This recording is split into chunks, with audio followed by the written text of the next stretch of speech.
São Bento, esse som é sobre São Bento, São Bento, São Bento, esse som é sobre São Bento. Agora vamos celebrar o tempo, se lembrar do tempo, o berço do movimento. Tudo começou no metrô, estação São Bento.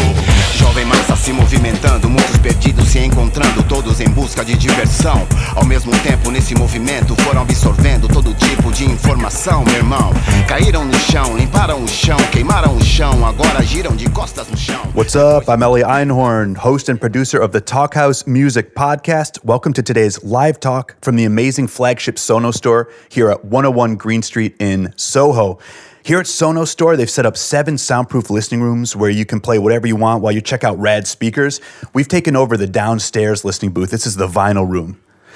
The Talkhouse Music Podcast features intelligent, notable artists, like these gentlemen here. In unmoderated conversation, we release a new podcast each week. Subscribe on Stitcher or iTunes. Recent episodes include the Wu-Tang Clan and Gravediggers RZA with Interpol's Paul Banks, a.k.a. Banks and Steels, Clams Casino with DJ Shadow, and Kid Cudi with Paul Rubens. Today's livestream podcast pairs 2 of hip-hop's most groundbreaking and legendary producers, 2 artists that have literally changed the game. It is impossible to overstate the importance of these men. DJ Premier, Prince Paul, welcome to the Talkhouse Music Podcast here at Sonos. What's up? Thank you. What's up, guys? So good to see you both again. Prince Paul turned production inside out with De La Soul 3 Feet High and Rising, bringing innovations in sampling and dropping in skits between tracks. He's also worked with Boogie Down Productions, Big Daddy Kane, and has been a key member of seminal acts Gravediggers, Handsome Boy Modeling School, and now Brookzil, the rad Brazilian music and hip-hop mashup project that features Ladybug Mecca of Diggable Planets, Gorilla Urbano, and Don Newkirk, who you might remember from 3 Feet High. Yeah. Brookzil just dropped their fantastic first record, Throwback to the Future, on Tommy Boy Records, which blends the streets of Brooklyn and the soul of Brazil. The praise has been flowing in. DJ Premier was half of the legendary Gang Starr and is currently in Prime. The list of artists Primo's worked with is too deep to name here, but I'll give you a few highlights. J-Rue the Damager, Ice-T, Wendy and Lisa, Heavy D and the Boys, KRS-One, Mobb Deep, Nas, Biggie, Bone Thugs and Harmony, Fat Joe, D'Angelo, Jay-Z, Rakim, Janet Jackson, Biz Markie, Exhibit, I fuck with Exhibit, Snoop Dogg, Alicia Keys, CeeLo Green, Mac Miller, Disclosure, The Game, Joey Badass Designer, and Kanye West, to name just a few. Are you blushing? Nah, He's not like, yet. you missed a few. I need more to blush. Can you name like 20 more? Yeah. These 2 DJs and producers have sculpted the music that defined millions and millions of lives, and I'm really looking forward to checking out what DJ Premier and Prince Paul have to say. I'll turn it over to you guys. Whoa. This is interesting. Well, first of all, I just want to say, before Premier gets on and captivates the audience, is that, you know, it's an honor to be here with this man. I've known him forever. Absolutely. And can I say one thing what's really cool about, well, there's a bunch of things cool about Premier, but is he's always been the same dude from the time I met him to now, which means that he's, no matter where the success has gone, he's always been mad cool. And you rarely find that type of character, like, No doubt. in music industry, especially hip hop. Thank you, man. And same for you. I mean, the funny thing about me and Paul is we'll see each other 10-year gaps, and then for some reason when we finally run into each other, it's almost like we got to get on the phone to each other, and your number will still be the same. Oh, it doesn't change. As mine, my BlackBerry's still the same. My iPhone's different, but the BlackBerry's Wait, still you the still same. got a BlackBerry? Yeah, it's right here. What? Yep. Yo, amazing. And the crazy thing is, anytime I've ever called you, you always jump into the conversation like if we were already talking. Like, instead of going, hey, man, what's been up, man? What you been up to? Yeah, what are you working on?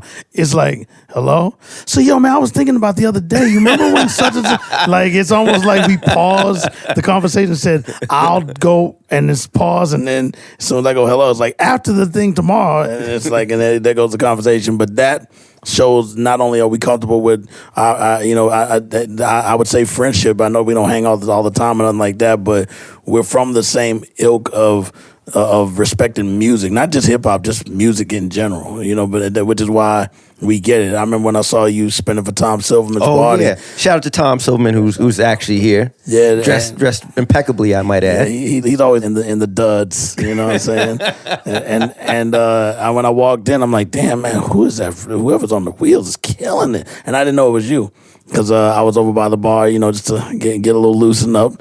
Boom, I go over there, and then I look, and I'm like, oh, shit, that's Prince Paul. Can we curse? Because I said shit. All right. And I said, oh, shit. More emphasis, man. Yeah, and oh, shit, that's Prince Paul. And you on vinyl. You weren't on Serato. You weren't on how we any do, man. any digital transformation of our audio. It was all vinyl, and you were killing it. So, before I even knew it was you on the wheels, and the selection, and everybody was dancing. Then it gets to a point where I could be in a conversation. If the DJ is good, it makes you go, yeah, sweetheart, yeah. So, let me get you. Oh, what the hell is that spinning? No, the big question was you dancing? Yeah. Oh, see, then I won. Then yeah, that's all I need to know. I don't care about the other people. I'm not afraid to dance. Some people are like, damn, I can't believe it. I saw Premier dancing. and would you two-stepping, break dancing, or what do you do? I used to be in a pop crew, but I couldn't break dance, but I could pop and do all the ticking and the wave. Yeah, I'm still nice. Really? Yeah. Yo, there's cameras here, right? The camera's on. Don't give me the ticking. And the crazy thing is, and rest in peace to Rod Temperton of Heat Wave, you played Always and Forever as the last song. Oh man, that's old school parties. Remember, Party's it was over, always man. like the last joint. You could play whatever hip hop was. Always like a slow jam. People relax and you get out. Yeah, I always played like Summer Madness because for some reason it's almost like it's long enough where it's like everybody out gradually, but please get out. Yeah, So.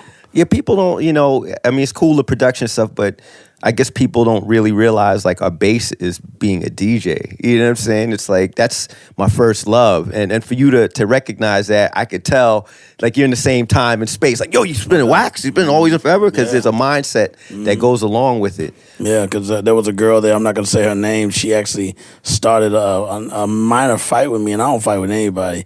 That's not, especially females. That's not my thing. And she goes, dance with me. They're playing our song, and I'm like, we don't have a song.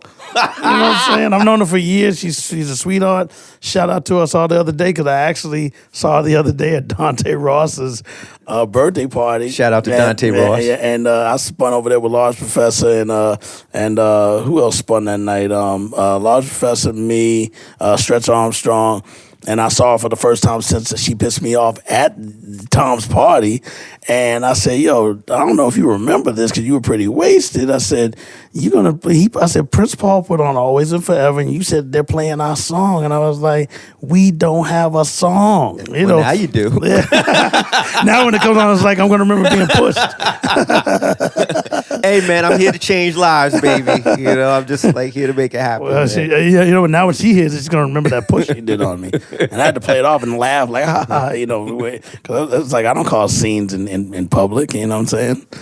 So what do you, we were just talking about like character and stuff in hip hop. Like, what do you see nowadays as far as like a lot of the young guys? I mean, you work with, obviously me and you both like spanned across a few decades, of artists and producers, but you working with the young cats, like what difference do you see, or do you see a difference at all? It depends because there was a little controversy with, like, say, Lil Uzi Vert from Philly. Right. My son DJs for him. Oh, does he? Yeah. Wow. Yeah. This is a small world type thing. No doubt. Go figure. And everybody was like, I saw the footage of everybody like, yo, man, he needs to, be smacked. He needs to be this and that. They were saying because he wouldn't freestyle to Mass Appeal when Ebro put the beat on. First of all, Mass Appeal's not really a beat you throw on to freestyle to. Back when Come Clean was out, a lot of people were like, yo, throw on the Come Clean beat, or it's just certain beats that you just throw on to spit to if you're going to put somebody live on the radio. Right. Mass Appeal's not one I would choose either. That's just a dope set record that we did out of our Gangstar catalog. That was one of our biggest hits. But that doesn't mean that that's what you rhyme to. He said, I don't want to rhyme to that. Then, everybody's saying it's disrespectful. One day somebody said something on Twitter and added him on Twitter, and I jumped in and said, hey, he doesn't have to rap to anything I do. He can make whatever decision he wants. If he don't like it, that's fine with me. I'm not upset about that. He responded and goes, hey, OG, I don't know why everybody's taking this out of context. He said, if it had been full clip instrumental, I would have rapped to it. And I was like, wow. So then after that, he DM'd me and was like, hey, man, listen, you my OG. Anything I could learn to get better, just let me know. Here's my number. And I was like, and so I respond. I wrote on Twitter, yo, shout to Uzi Vert. We had a dope conversation. Now everybody's like, we want to set up an interview with Premier. We want to know what he talked about. It's like it's nothing. We don't need an interview for that. We had a conversation. It was healthy. And on top of that, he's willing to learn. That's not for every young artist, but then you have somebody like Joey Badass, whose mom used to go to our shows, and because she's more of my age, and I saw his interview where he said Gangstar is one of the groups that made him want to spit. Right, I can see that. I was blown away. He's by a good that. kid, man. I talked to him. Very good kid. So and look, he's on tour with the Schoolboy Q and all and Travis Scott and all these artists. Travis Scott's father was my OG, man, when I was a kid. When I was a youngster. His father was the first one in our neighborhood with mini bikes, and I used to be in the engines and cars, which I'm still in the cars. What was that? It was like in the 50s, right? It was a little bit after right after Happy Days was going into syndication. Shout out to Richie Cunningham and Fonzie.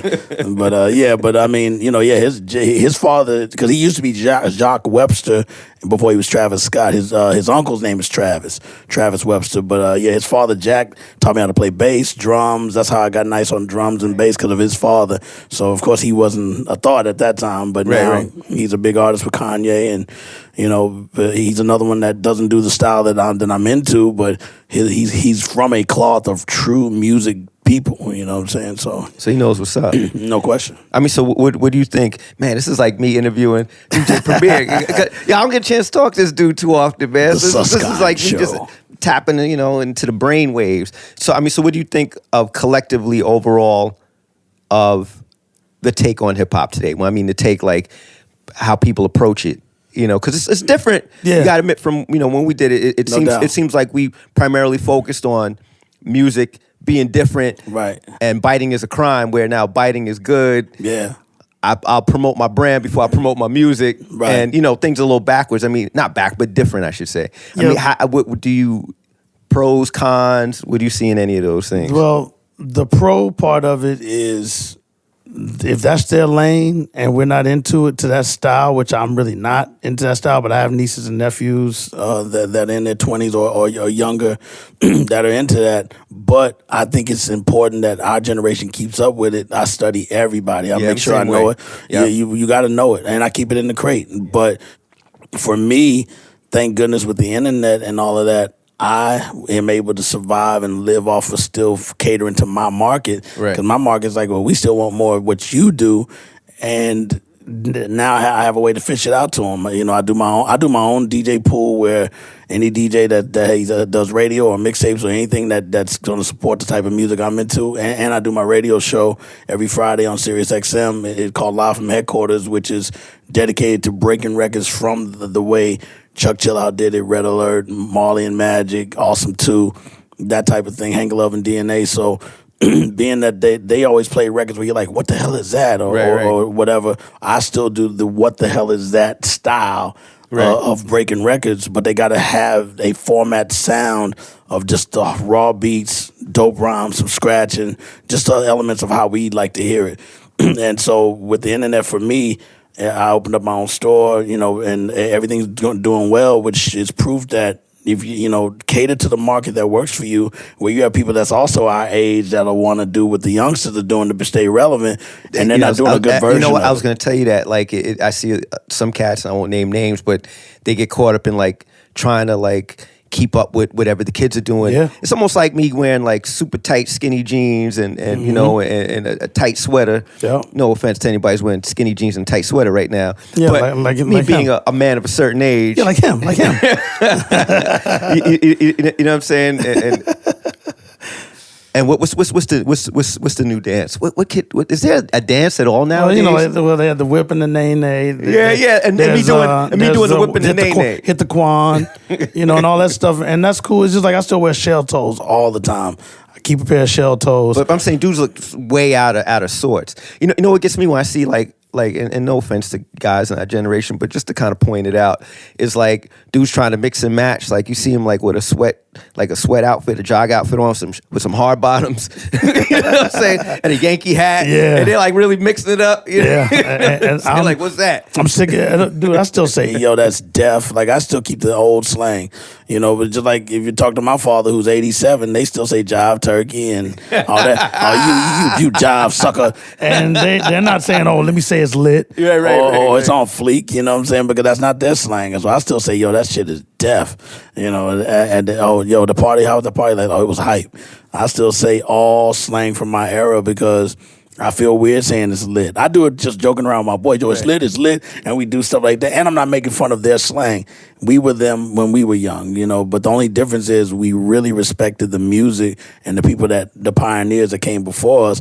Because I'm 50 years old. I wasn't brought up on no rap music. I was brought up on soul. And yeah, same here. You go to the record Good store. radio. Yeah, you go to the record store. It says soul. It didn't say R&B in the little bin, in the bins. It said soul. So when they changed it to R&B around the 90s, I'm like, damn. I don't even remember, to be honest. Yeah, you know, I ran out, you know, rock and more, you know, like Steely Dan and the Stones and all that was part of the black household too. So you're not pointing at people's sneakers and going, "What are those? What are those?" Yeah, I do that because I'm like, I'm not wearing those shits. What are those? Yo, but I try to, you know, my son's 20. He'll be 25 this year. 25? Jeez. Yeah, he'll be 25 this year. And I have a daughter, she'll be 14. And I'm like, yo, I'm old, but I'm not that old. Like, where like, I think our generation's still in the pocket. We know technology, we know what's going on, we're aware of stuff. 100%. I think as different, not saying our parents' generation, where there might have been a little bit like, that 12 is still blinking on the on the VCR. So they might be a little off. I'm like, yo, I'm pretty in tune. I'm not gonna wear or act like you act, but I kind of know what's going on. You know what I'm saying? And I think it's important for us, I think as producers, to kind of be aware too. And like you said earlier, at least understand. 100%. You don't have to like it, but at least I want to understand. I want to understand it. Yeah, I don't want to shut them out and act like we can't even listen to that style. But I just feel like they need to also respect that they're before you had that. A lot of that stuff really is just a newer manipulation of what we were doing. You know, like so all that that's all like 909 and fucking 808. Stetsasonic on fire, dude. Do your research. Take a listen to the hi-hats in the 808. Yeah. I did it in 86. On fire. Yeah, man. 30 years ago. Yeesh, that's 30 years ago. Yeah, man. So, you know, but even with that, like the On Fire LP, you know, Faye was my joint, even though that was a beatbox type joint, but Wise. But that was going Faye there. was crazy because that's when everybody had a beatbox record on their album. You had that one beatbox. Wait, joint. so did you beatbox? Yeah, I mean, you popping and locking. You did everything like a Renaissance b-boy. Oh yeah, definitely. I wasn't nice, but you know, you had to be able to beatbox when you're just hanging out with your people. It's either that or what everybody would say, lunch table. You know right, banging on the lunch table. Yeah, everything's a banging on the lunch table thing. But yeah, man, I'm glad I was brought up on so many classic artists, from Aretha to Al Green to, you know, like I said, the Stones to Led Zeppelin to, you know, Barry White, Curtis Mayfield, on and on. Even Prince. I mean, I remember when my sister bought the first Prince album for you, and she bought it because Soft and Wet was the single. Right. And she didn't like the rest of the album. I was like, can I have it? And, you know, because we all had albums in our household, because I have two older sisters, and my mom had her records. She's an art teacher, and she is the vinyl queen in our house. And, you know, back then, everybody wrote their names on the albums. It said Deborah Martin, Chris Martin, Pearl Martin, Andrea Martin, you know, so it's like you had to claim your stuff. I bought Captain Sky, not even knowing Super Sperm was a big record. The album cover was dope. The album cover was dope. It was deaf, you know? So, you know, that made me buy it. And then all of a sudden, Super Sperm is one of the illest breaks in hip-hop history, you know? Wow, that's nuts, man. I mean, but too, you have to admit, radio was a lot different back then too. Yeah. They played the Stones, and then they played Al Green. They played Superfly, Freddie's Dead, yeah, Kool and the Gang. It was a lot more diverse, which I think a lot of kids, they don't get now. But you know, I've been talking to like a lot of the younger artists too, and something I thought was pretty interesting that they brought up is like, now you talked about, you said, okay, your mom collected records, talk about your dad, talk about your sisters, whatever, and you kind of hear stuff and learn stuff. I think part of the reason why a lot of these young cats don't get to hear that is because the homes aren't homes anymore. You know what I'm saying? You know, because when you heard stuff, you heard your mom stuff, she played it Sunday morning, whatever, your sister played stuff in her room. Yeah. But if you're the only kid, your mom's not around, your dad's not around, and you listening to the radio only, there's a lot of history you're not going to find out. Right. So, you know, a lot of it, I think, has to do with just the makeup of the black family in general. 100%, yeah. Or families in general, not even like a lot black of fathers families. were around back then in the 70s. And then on top of that, we'd wait till they go to a party and my older sister be like, hey, y'all want to hear these Richard Pryor records? And she'd pull out the Richard Pryor records, the Red Fox albums on Laugh Records. And I remember my mom had Lady Sings the Blues soundtrack on 8-track. And I had all this cursing in it. And then I didn't understand when he kept saying, go on and pick it up. And I'm like, what does that mean? And she goes, she's picking the money up with her pussy. And I was like, are you serious? How do you do that? Like back then, you pick up the money. Maybe that's why you and that girl's arguing at the Tommy Boy party. You telling her to pick it up. Exactly. But Always and Forever is not the one that's played at that time, though. You know, it should have been... Should have been Rock Steady by Aretha Franklin or something. You know, rock, pick up the money, steady. Yo, I know people are gonna be upset if I don't even get into like production stuff. So what are you using now, beat wise? I mean, like technology wise. The MPC Renaissance and the studio when I travel, which is. You know, I was so against it. Digital was hard for me to transform into, even when Serato came out. I remember actually Stanton came out with the first digital I remember that. piece. Yep. And we went to Rock and Soul. And I was like, wow, it can read. You know, it was a bad version of it at that time. But Dan Automator had that. Yeah. Shout out to Dan. What up, Dan? And then, it was just ill to see that, and then it kind of went away, and then Serato came out, and I know Tractor became his competition as well. And then, you like Tractor? I had one when they just made it, like literally just made it, and they gave me one to test, but I still wasn't ready to go digital, so I never took it out of the box. And then as time passed, obviously Serato's the standard, but a lot of DJs that in Europe, it's like Tractor rules in Europe. Really? Like, yeah.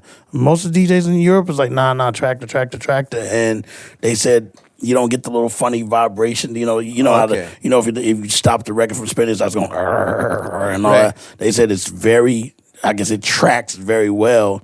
Never bothered me. My issue was always the screen, but when I thought it looked a little more confusing on the screen, and you like what you like, you know. So with me, I'm a very simple person, so I like things simplified, just like the way Serato's now Serato DJ. No, it's Serato DJ where it was Scratch Live. I still like the Scratch Live screen because now a lot of the older guys do. Yeah, they've moved all the loop functions and now the icons, and I'm like, what happened to where? And when you change stuff, the same thing with Pro Tools or even the new software for the Renaissance. I still using the original software because I'm still on. I'm not even on Yosemite. I'm on Leopard.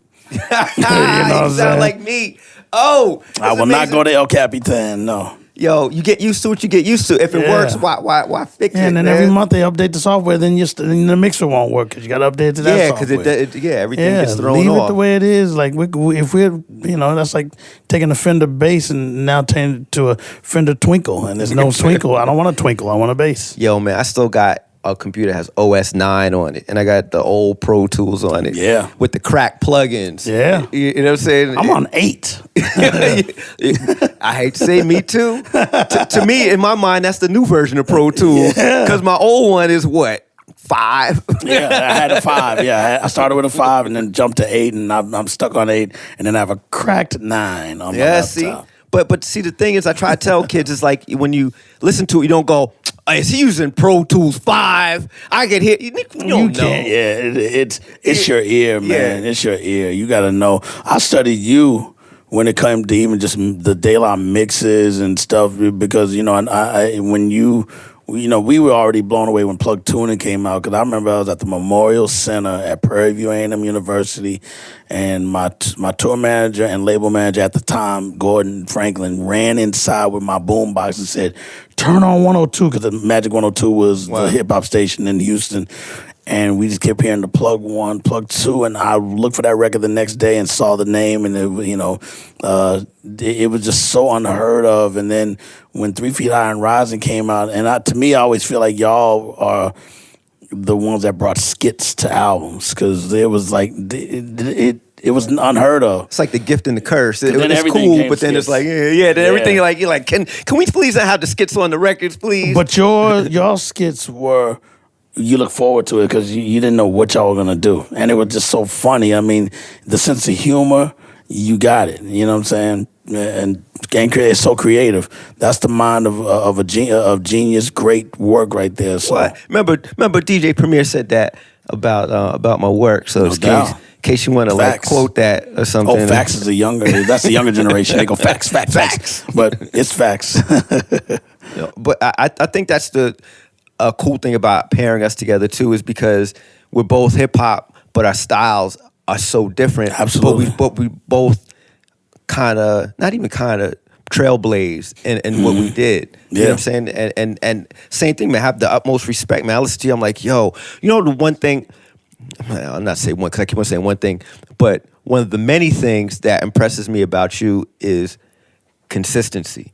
It's like LeBron James. You put him on the court, 9 times out of 10, he's going to at least bust 20. At least bust 20. Like he did last night. Yeah, see, my he poor ended Knicks. 20, but he was insane last night. Hey, I don't want to get on LeBron James. Look, getting back to what I'm saying is you'll at least hit a 20. You know what I'm saying? It's like, everybody doesn't hit 20 all the time, but you're up there, man. And you could rely just on quality. When you see a nigga, I know it sounds like I'm like, yeah, we just saying that because he's here. Now I said this like consistently. You know what I'm saying? You know what it is? What you're saying is, I don't even be like, yeah, you're right. It's not even like that. That is my mission. Like, that's been my mission. I'm a guy that, say, like, if I'm watching a game, like a basketball game, right. I'm one of those that goes, man, I wouldn't have run that. I would have gone down this way, and I would have did a jumper from here. That if that was me, that's how I am in music. I'm like, man, if I had a chance to make a record, I guarantee you I'm going to do it right, where people are going to remember this is hot. And I had good, teachers, Michael Jackson albums, Prince, a big follower of Prince and James Brown and Parliament. And those are like my staples. Anything that George Clinton had to do with, or James Brown or Prince, or even and Michael as well, but more as a songwriter and a performer. But Prince, for so many songs, he's had so many records. I said, I want to have hundreds and hundreds of records out, so that's still my map. Nice. To this day. That's why when you're saying the consistency, Prince, God bless his soul, I thought his consistency was great all the way up to around Love Sexy. Then I thought it started to drift a little bit when, like, Graffiti Bridge, it was Graffiti Bridge, yeah.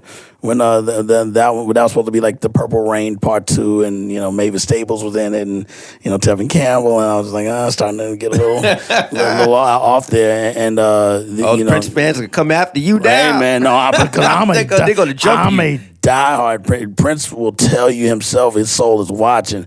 I know when he makes a hot record, you know what I'm saying? And when it wasn't hot, I was like, God bless one of my boys, Theodore Archer. We used to camp out for tickets before football practice. Like, go camp out for tickets to the Summit to see Prince. This is before Purple Rain. This is when he was on the Controversy tour. Wow, yeah. Yeah, so the Controversy tour, the 1999 tour, and then Purple Rain came out in 84, because I was a senior in high school. I got class of 84, big stand-up. And, that's what I follow is that consistency, and the B-sides. Right. Same thing with y'all. Y'all always did B-sides that weren't on the album. And, get somebody, get a little something special. Wait, so during the Prince days, man, was you like rocking your hair all like feathered up and some eyeliner and stuff? I wanted to do the eyeliner, but I was like, nah, I might get a little flack. Even though too late.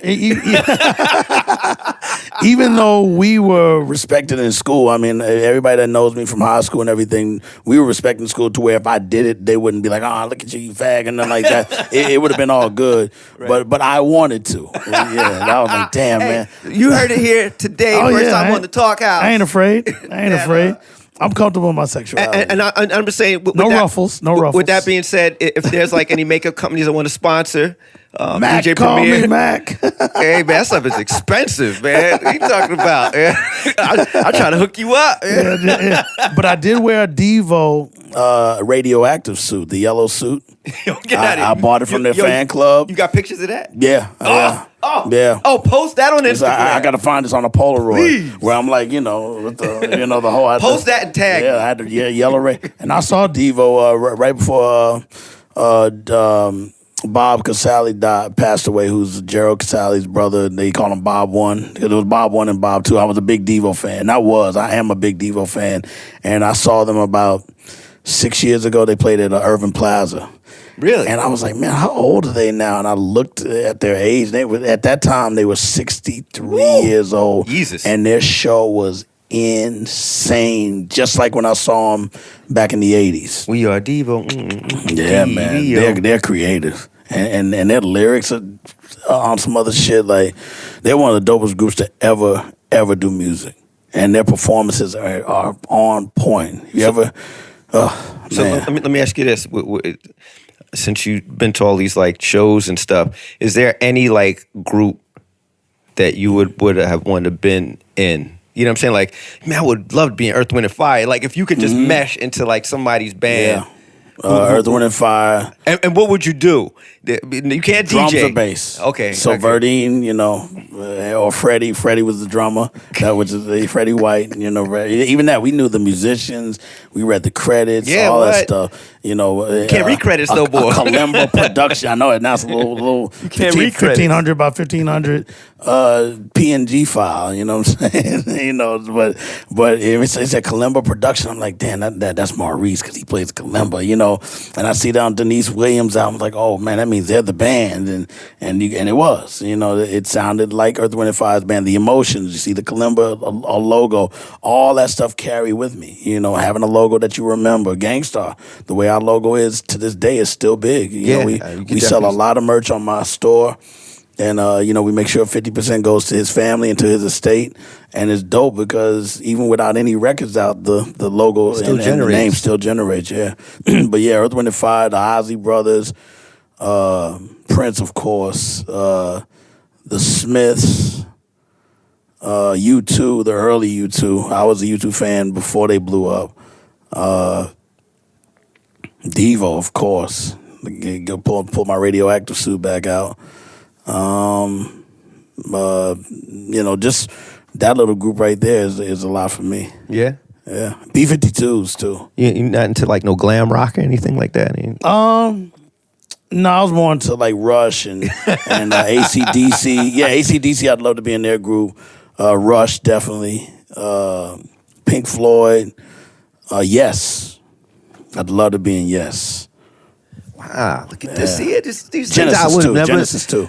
As much as me and him chat here and there, I'd have never known this. Yeah, Genesis 2. Thanks for the Talkhouse Podcast. I'm able to learn these things, and you, the listeners, are here to learn this as well with me. No question, man. Because all of them do it right. And my motto every time I do a show is I always say to the audience, I'm like, I introduce myself, do my little intro, and then I'm like, I say I have one motto: if I play it, it's real. I said, I don't care if you don't like it, it's real if I play it. And that's... See, you can get away with that. If I do that, they probably, hey, yo, man, yeah. Oh, yeah, I deal with hecklers, too. If you got something to say, I'm be like, what? What'd you say? Come up here and say it. Has somebody ever came up there and said it? Yeah, a couple times.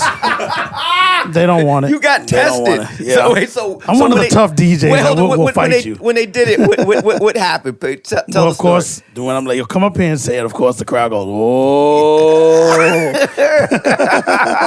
Then they go up there and I'm like, no, what'd you say? Oh, no. I was just, and I said, well, say it on the mic. And it's all of a sudden they just nervous, you know what I'm saying? And I'm not going to fight them on stage unless they, they want to do bodily harm, but it's always cool. It's always cool.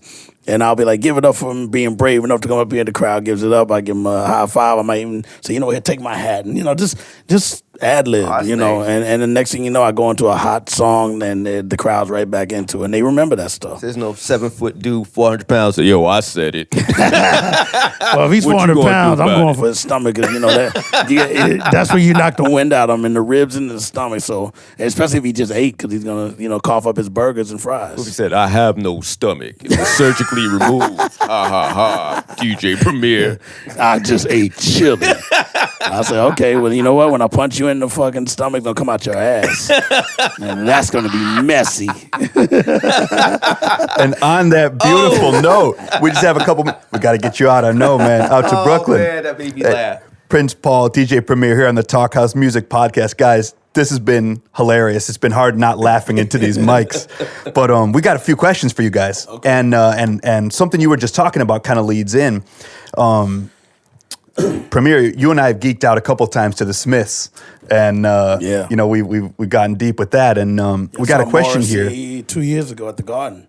I was there. Blondie opened up. I was there. Good show. But let's be honest. Yeah. The new stuff was a little rougher. Yeah, I wish I want them to be back together, like the Smiths? band. Yeah, come on, man. Johnny Marr is one of the dopest guitar players, and then he dropped a solo album. I saw him on like Jimmy Fallon or something like that, and I was like, yeah, Johnny Marr sings, because he was always quiet and just played that guitar, but his guitar solos and just period and crazy, man. So I met Andy Rourke actually in L.A. I introduced you. Yo, that's right. Yeah. That's right. Yeah, that's right. Yeah, that's man. Right. Yeah. I get a man his Shout credit, to Ali man. Teal too. Shout to Ali Teal. Yeah, Ellie was great, man. But we have a question here along this line, which is, what new non-hip hop acts are you guys listening to right now? What are you into besides the hip hop? Yeah. Look at Stumped on the first question.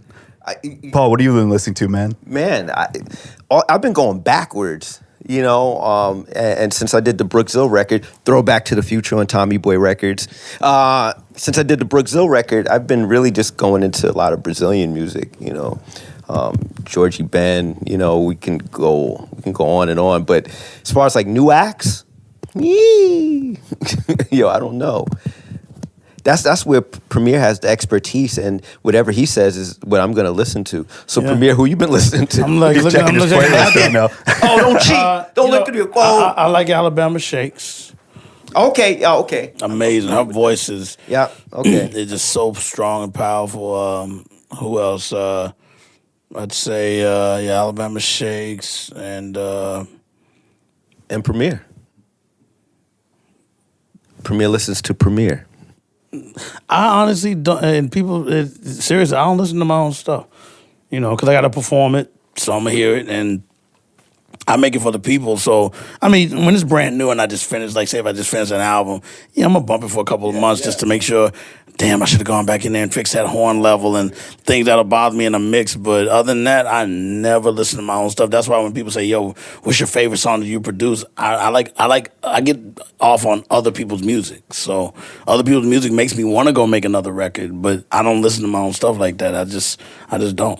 Well, and Paul, this is kind of what happened with Brookzilla. You were listening to this music out of Brazil, and you really got caught up in that and wanted to do some fusion, right? Yeah, I think for me, it's not just the music; it was just the vibe, and how me and Premier was just talking about, like back in the day, and you know, and yeah, we did this. We read the credits, and we felt like this. Well, the vibe of the music and how the people received the music when I went remind me of being in the 70s. It had nothing to do with, wow, let me see your Instagram and what does your music look like? Are you do you have a liquor to go with your record? You know what I'm saying? It was just, people were just like jamming, you know, it was like, whoa, we was just partying. And I was like, yo, this is really like a throwback, man. This is like how I felt when I was like, man, in the late 70s, like, you know, at the I guess it wasn't really called hip hop then, at those gigs that we, you know, went to. And that inspired me more so than I would say even the music, you know. And what kind of caught your heart about the country? The sincerity. Sincerity. You know, I think, and I hate to overstate it, but I think like now, even when you go here in the States, it's really marketing. It's like, wow, okay, yeah.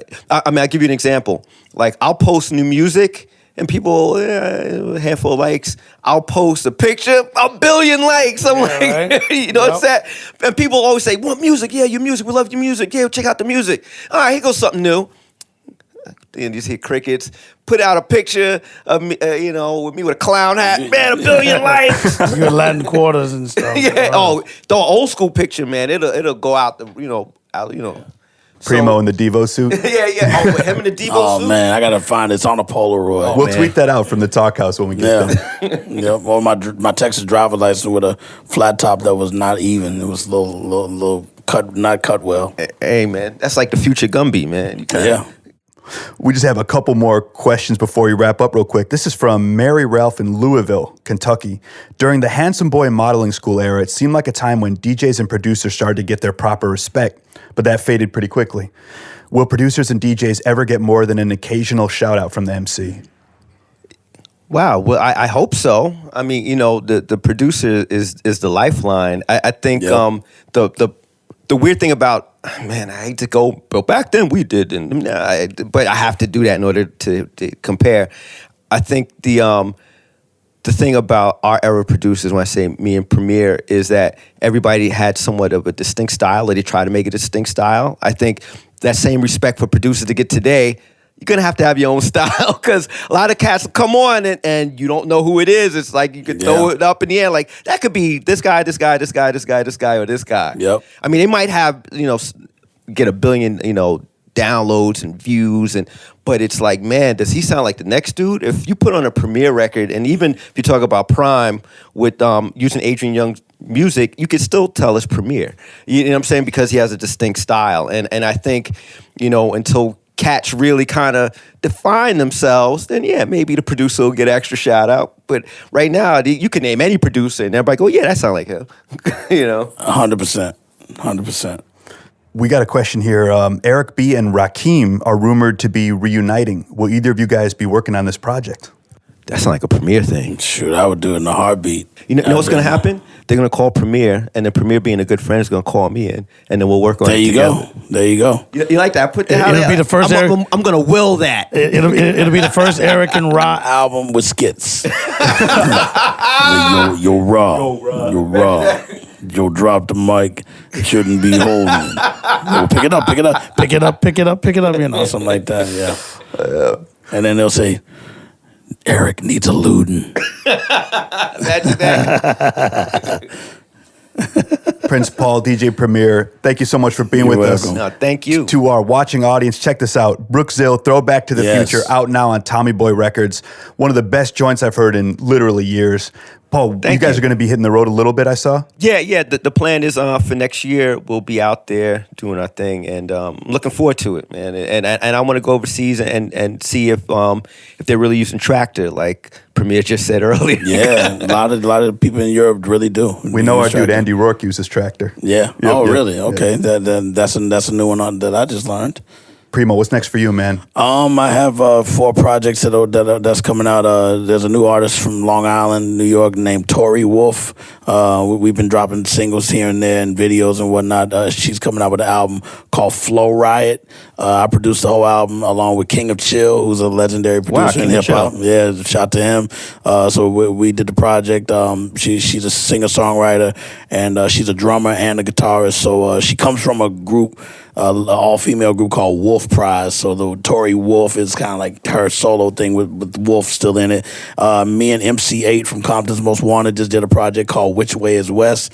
I executive produced that along with 8, and I produced 3 songs on that, and along with he has a new producer from Austria named Brink Sinatra. Wow, and he's dope name. really dope beats, and so I just mixed the album, scratched on every song, and then of course the 3 I did.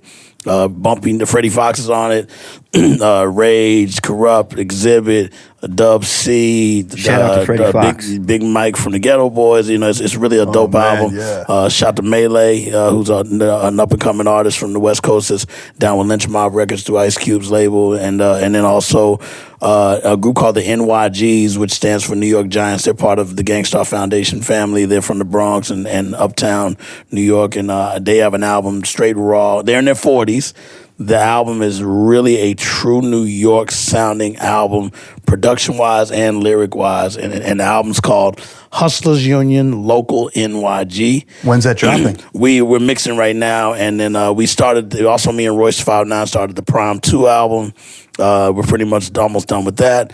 And I'm also doing a couple other things I can't speak on yet. But I stay active, like Prince Paul said. Like, the consistency is part of my addiction to loving to do music. It's fun being in the studio. It's fun to just keep saying, I can't wait to make another banger. I just worked with the Locks for the album. I did a record. So, just constantly active.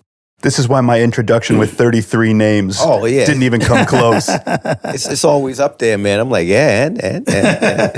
Well, check it out. We are the Talkhouse Music Podcast. We've been broadcasting from the Sonos store. It's the flagship 101 Green Street. We've got signed records from our last podcast here from Kathleen Hanna of the Julie Ruin and Meredith Graves. Shouts to Meredith, who's here. Perfect Pussy, an MTV correspondent. We've got, we're going to have a signed copy of Brooke Zill here in the vinyl listening room downstairs at Sonos. We're going to have a signed copy of Prime's last record. There you go. And just want to shout out you guys again for coming. Thank you so much. Oh, thanks for inviting us, man. This was cool. Always good to see you, gents, and great to get you guys together to hear nice chairs, two great minds in conversation. Oh, yeah, right. These chairs, right? Yep. You can take a nap here. This is Elia Einhorn signing off. Gather round. Witness the memoirs of 5'9" being read as he sees it fit. Police sirens behind him while he's driving instantly causes butterflies in his stomach, even though he's legit. Now, brothers and sisters, they have not stopped. It's about to hit the fan. What is it? Shit's getting deep in here. I mean, like thick. Just another day in my reformed life, my unreformed mic. I still write like as my son was born night. I'm tired of swinging on these